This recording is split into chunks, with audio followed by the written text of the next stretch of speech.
Hello, Jill. How are you? Good. How are you, Jen? I am doing well, and today is one of my favorite types of days, and that is when I get the joy of having a conversation with a new author, which is you today. So, yay! How do you feel? Your book's been out for like a month. How do you feel? I feel really good. I know everybody says it feels like you gave birth, and they're absolutely correct. I'm already thinking about my next book. Most like parents think about their next child. I'm very excited. I am trying to rest and kind of gather my strength. It's one of those things where I feel elated. I feel sad that it's over. I feel all the feelings. And it's really cool to get your first like 5-star Google review. Like those firsts are so cool. People's comments about the books are really great, and it's just been received so warmly. So I guess the feeling is this relief, but also I don't know, satisfaction. I guess that's the Yeah. best thing I can say is I've been wanting to do this for a long time, and I'm really glad I called you and we got it done. So, Yeah, yeah. So I have so many things that I would love to ask you, but before we go down all of those paths, I would love to just start with telling people a little bit about what your book is about, because we can see on the screen it's called I'm Right Here. That could mean a number of things. So can you just kind of share what your book is about, and then we'll go down some rabbit holes together. okay. Well, the subtitle is 10 Ways to Get Help for Hoarding and Chronic Disorganization. And why I decided to make sure there were at least 10 ways, there are more ways than that, but 10 bigger ways, was because I really felt like there wasn't a clear guide anywhere. There's great websites like, at ICD, which is the Institute for Challenging Disorganization. There's great websites and information through like CHAD for ADHD. There's great websites for OCD Foundation and things like that. And NAMI, of course, the National Association or Alliance of Mental Illness. Those are wonderful websites, but I sort of wanted people to know how it felt to work with a professional organizer, which I am a professional organizer, and I wanted people to know that you know really there's nothing to fear.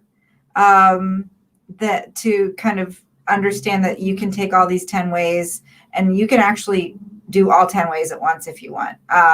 It's not recommended to do everything at once, but I definitely would say that you can mix and match these methods. There are 10 methods, and I interviewed 10 other professional organizers, so you just weren't hearing my voice to know that it wasn't just the way that Jill Yesko works, it was the way that we work.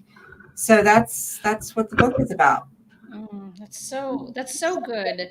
And what I love about your book, and obviously I'm going to be biased because we work together on this, but I love the size and the accessibility of it, because I think your topic is like, just there's a lot of stigma around it. There's a lot of just misconceptions and people being judgy and things like that. And so I love the way that it's designed. So if you would like to be like Vanna White and show us a yes, we can. Oh, Yes. And so I love it. It feels accessible to me. And I love that it's 10 ways, because when you put a number next to something, it feels a little bit more achievable. But I mhm. also love your intentionality around your cover design. Oh, the green bench. Yeah. Can you just share a little bit about that? Because I just feel like there's something so powerful about your rhyme and reason. Yeah, yeah. I get a little emotional about it. um, I walked by a bench today and I just saw a cute, a mother daughter sitting on it. And the daughter was, you know, talking to her mom and just excitedly telling a story. And then I walked by another one today and I just kind of saw an older man sitting there just looking at whatever, like birds, nature. And it reminded me how accessible a bench is to everyone. And it either means you can just sit and reflect and be meditative, or you can just sit and be. I have a very hard time just sitting and being. Um, but it's a very accessible thing that is, it's a, yes, it's a, I guess it's a piece of furniture, but what it does say is that anyone can sit on a bench. They're public access. No one tells you you can't sit on a bench. And you can sit with someone you love, someone you don't know. I've seen perfect strangers sitting on benches doing their own thing, reading a book, feeding birds, squirrels.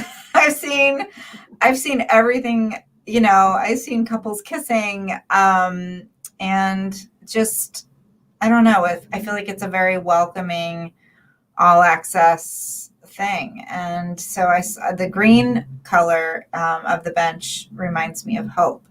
And I really hope this book delivers that message of accessibility and hope. I love that. And I think what's also great is that the title that you chose in conjunction with the subtitle, because it's a book about chronic disorganization and hoarding. And Mm-hmm. so, as we just said, there's a lot of stigma around all of that. And so it doesn't scream that though. So when somebody, like if you're sitting on in a subway or on a bench or wherever you might be and you're reading this, it's not screaming like, hey, I have this problem and I'm trying to solve it by reading this book. And I think that was a Right. really intentional and important decision as well. It was, because it is still, no matter what we hope, uh, the world is open to, sometimes, people already feel bad enough about something that they're diagnosed with or that they're struggling with. And I think to have that be on the cover in very big screaming letters was not something that we wanted to draw any attention to. So hopefully that works and people feel comfortable reading this book in public. But certainly, on a Kindle, it's super easy to not let anyone know what you're reading. So that's cool too. Yeah, and your book is available in hardcover, paperback, and ebook. So even in the Correct. the hardcover version, they could just take the dust jacket off if that would make them feel more comfortable. So there's options for people Right. in terms of being able to read things. And I call that out just because there's a lot of strategy and intention that goes into putting a book together that's going to do what you want it to do. And Mm-hmm. sometimes as the author, we're not thinking about things of like, well, how is the reader going to feel holding this in their hands with whatever my title is blaring or my imagery is kind of like jumping out Right. at them. So, and I know that was something that we talked about quite a bit of, how to make sure that this does that job. And so, how long have you been a organizer? And then on top of that, how long had you been thinking about this book to the time that you actually, since we're holding it in our hand right now? Right. Which, by the way, feels so good. Sometimes I just walk by the book and I'll just pick it up and I'll just give it a hug every now and then. I've been an organizer since 2003, and I did not start out working with this population. It took me a number of years to feel like I was capable of doing that, even though I have a background in social work and case management, and I've worked with people with very severe brain-based conditions, and also kids with conduct disorders, families. I've worked with every possible diagnosis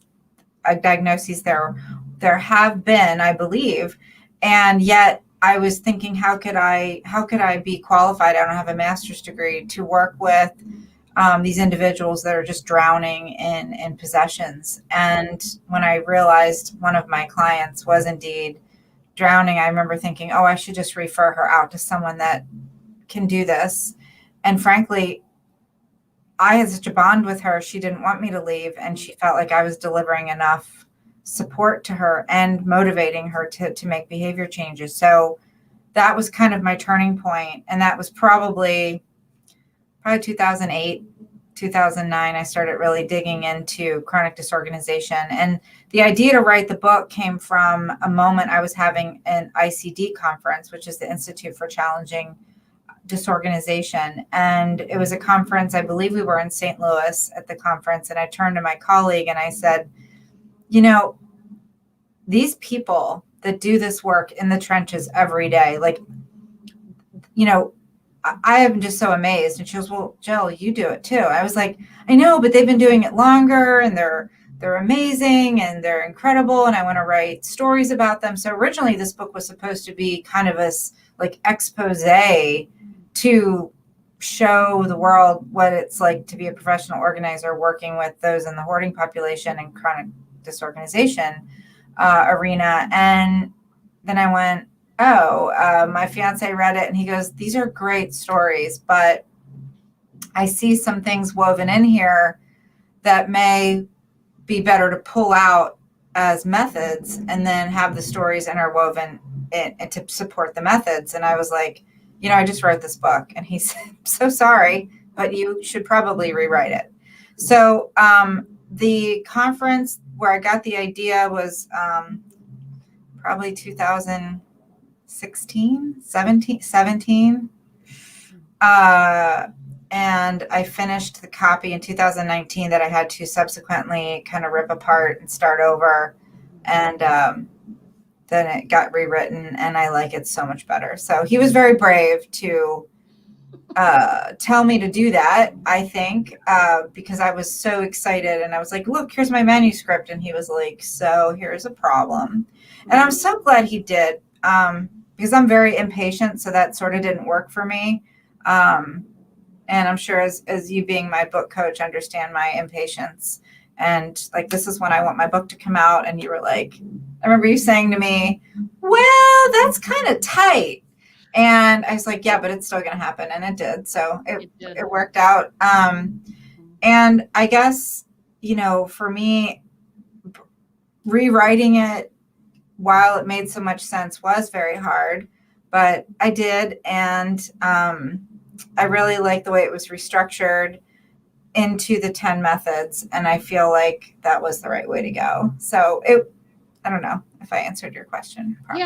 Yeah. And I love that that your fiance, because that's a very tricky balance for any author and any significant person in their life to be like, hey, I don't think you're on the right path. And Yeah. that's a scary proposition. So good for him for having had the bravery, but good for you for actually listening to it. Because I think that is something that not every author will do. They'll say like, Right. yeah, that's just my spouse, or yeah, it's just my sister, or whatever. And then they kind of dismiss the feedback that really could take the book from a B to an A plus. And I feel like that's what you did. I don't know what that original kind of iteration of it looked like, but this is such a practical way that people can kind of get a little taste of how they can go about kind of working on, whether it's for themselves or somebody in their life, either way. Yeah. There's a good accessibility here. Thank you. So it has been a month. So this released on June 24th, and so it's been just over a month. What would you say is maybe one of the more surprising things that has happened to you since releasing the book? And I know it's only been a month, but like, is there anything in particular that was kind of like surprising that you weren't expecting? I'd say the sense of accomplishment is something I never took the time for any big goal that I reached to actually recognize that I did something. And I've been wanting to be a writer my whole life since I was little. It's like more than I wanted to be anything else. I wanted to be a writer.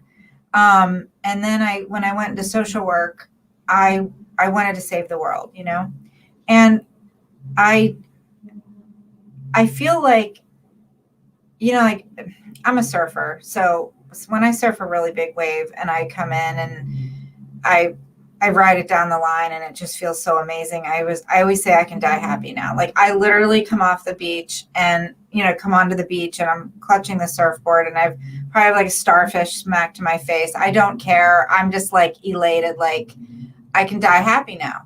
And when I snowboard and I take a really big, hill and I come in and I don't die and I end up at the bottom, I always say I can die happy now. It was an amazing ride.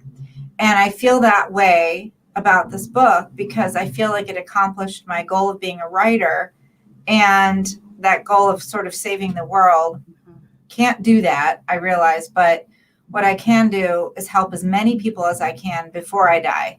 Mhm. And that is a really, really big goal of mine. And I know that me speaking at all of these little libraries and all these big conferences and doing Zoom webinars, that's been great.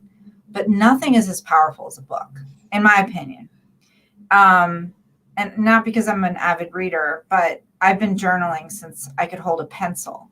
And I know that I've had a message in my heart for a long time, and this is just the beginning, for me. This is the beginning. And so I would say to you, in the first 30 days, this feeling of just allowing it to kind of wash over me, the fact that I have accomplished a lifelong dream is humongous. It's a humongous thing. And I've been, already thinking about ways I can expand on the book with the website, having all of the resources that I couldn't put in the book. And things change, just like technology. Resources change in task forces in different communities, and for hoarding task forces, as well as um, just different supports that are out there in each community. And my goal is to have the website for the book actually be sort of this big clearinghouse of resources for people that want to find out more, and maybe even find a good organizer, even if it isn't me, that somebody that they can connect with and work with, who they can work with one-on-one, virtually, doesn't matter, in a team. All the methods are described in the book. So whatever the right fit is for them is what I want. So I guess I would just say, 30 days after, I'm kind of looking back at the process and knowing about all the anxiety I had and the last minute edits and catching things, it's all worth it. It's just all worth it to have something that you're proud of. And I'm incredibly proud of what I've put out to the world. So, Yeah. Oh, I love that. Yeah, I feel like this is something absolutely to be proud of. And as you were talking about, wanting to be a writer since you were little and saving the world, like books really are such a cool way that that can actually come to be. This morning I was actually thinking that I know so many people who are in creative type of businesses where, they're maybe they do web design, or maybe they're graphic designers, or video production. And I was thinking how fortunate and lucky I am that we have a product at the end of our work with someone that lives on forever, long after you and I are gone. Like your book will still be floating about in the universe, helping people. And there's something uh-huh. so cool about that versus the amount of money you could spend on a website, which is obviously a necessary evil. We all need them, but like it doesn't it doesn't leave your legacy behind. And there's something so cool about that. I was just I've been doing this for 6 years, and I was just thinking about that this morning, like just the coolness factor of it, of like, Mhm. yeah. And I feel like you're really kind of touching upon all of that right now, which is really awesome. Yeah, it feels good. Yeah. And so what is your big picture goal then? So obviously, saving the world is quite a large goal, but we Right. can don our capes together and go off and do that. But like what are you like what is the next step, I guess? So like somebody, maybe they read this book, they give it to a friend, maybe they contact a professional organizer. And I love that your website is a clearinghouse and you're developing it to be even more of a clearinghouse, because one of the things that you said to me is that this book is a gateway to conversation. And I Right. feel like your website is absolutely going to be that kind of continuation of that. So the question is more of like, then what? Like, Lord knows, I'm sure you already got 12 other books that you want to write, but like, like this one, like, like what does that next step feel like it looks like to you right now? Yeah, well, I feel like definitely the website, growing that website to be a place where not only just the 10 professional organizers can contribute blog articles, to link their blogs to my website, because about 4 or 5 of them have really robust blogging sites on their websites. Um, I would just say to continue to, I mean, I have this mission, I really want to wake up some of the task forces that have gone to sleep.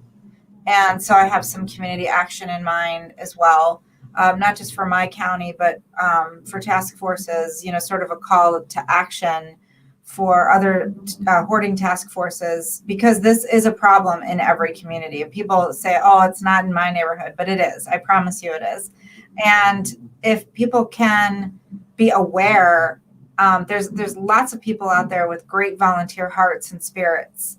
And I know that if enough people come together for the right reasons, and they can maybe, if I can develop some type of community strategy, some type of template that can be taken across, regions and county seats, and then, kind of extrapolate it out to the rest of the country, and maybe be a model for other countries, because this is not just an American problem. I feel like that would be the next step. And it's kind of a large reach, but I will start out slowly in my own community, figure out, what's working, what's not working, hopefully be a voice for those that can't really speak for themselves, or are too ashamed, frankly, to speak for themselves.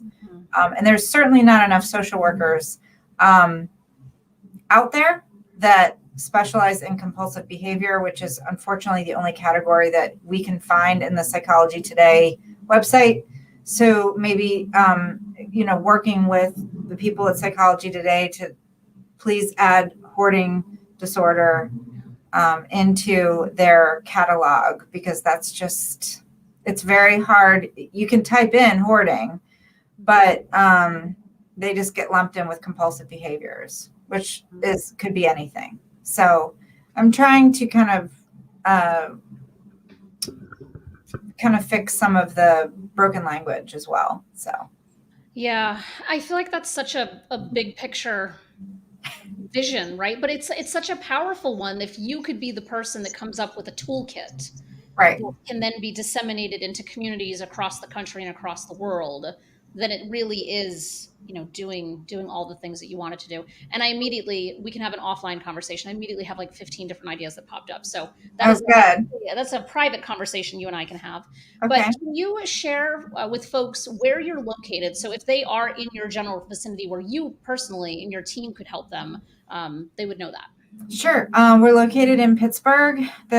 We serve the greater Pittsburgh area. That's part of Butler, Westmoreland, and mostly Allegheny County. Pittsburgh is located in Allegheny County, Pennsylvania, which is on the southwest. I don't know why I said north. I live in the north side, but it is located.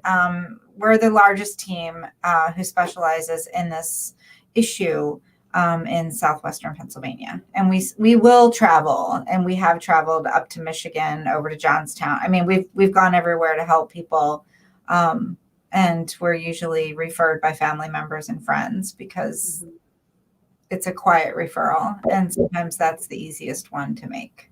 Mm-hmm. Yeah, that's definitely been one of my takeaways, because I think that, and you've been on Hoarders, right? But like I Mhm. think that's like the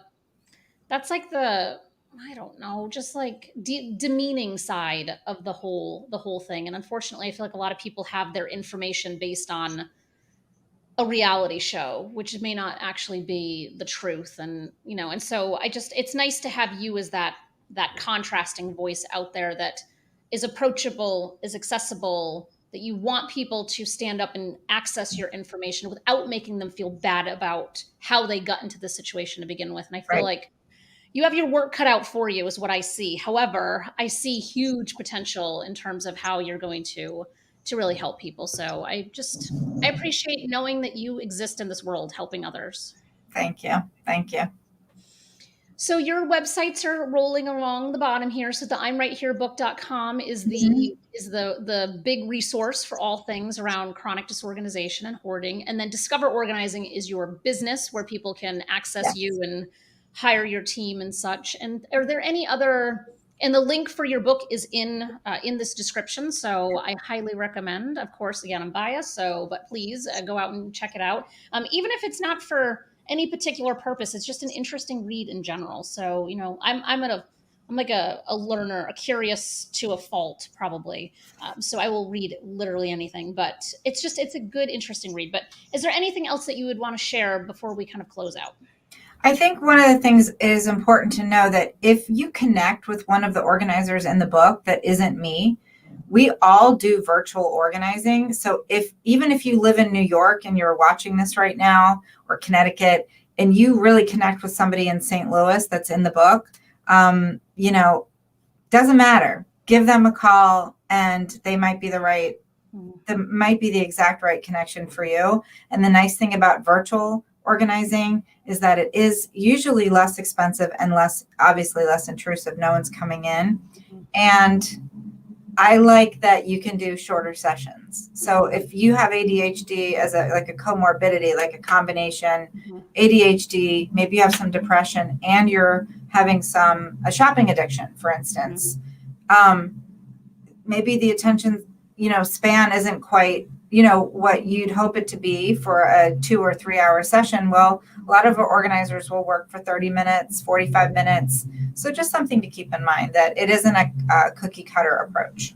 Yeah, that's really good to know. And just out of genuine curiosity now, when you started doing this in 2003, had you ever imagined that you'd be doing virtual organizing?